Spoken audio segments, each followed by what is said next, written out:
দেখেন একটা অসাধারণ একটা জায়গা, চায়ের ওদিকে মানে একদম আছে শুকনা, কিন্তু এই মাঝখানে যে একটা নদীর মতো, এটার আমরা অনেকে বিল বলি। আচ্ছা, আপনার এলাকার বাসা এটার কি করেন? পুষ্কনি? তাই আমাদের এলাকায় তো পুষ্কনি কই। তো এটারে কিন্তু আমাদের এলাকার ভাষা অনেকে পুষ্কনি কই, আবার অনেকে বিল বইলা থাকি, আবার কারো এলাকার ভাষা বলেন গাতা। হ্যাঁ, গাতা এলাকাটা বেশিরভাগ সুনামগঞ্জে বলা হয়। তো আমি এটারে গাতা নামে চিনি, আবার একটা নামে চিনি বিল। হ্যাঁ, তবে এই এলাকার মানুষ এটারে বলে পুষ্কনি। না ভাই, পুষ্কনি। এই যে দেখেন, এটাতে কোনো মাছ আছে না?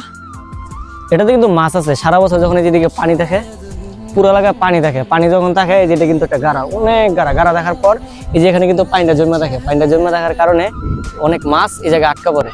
এটাতে তারপর পানিটা শুকাইলে মেশিন দিয়ে শুকায়া তারপর কিন্তু মাছগুলো ধরা হয়। দেখেন কি সুন্দর,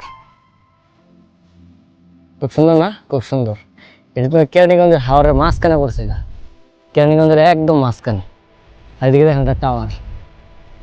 হ্যাঁ, এটা পুরোটা একদম বাড়ি যা আছে না, অনেক দূরে দূরে বাড়িগুলো, অনেক দূরে দূরে বাড়িগুলো,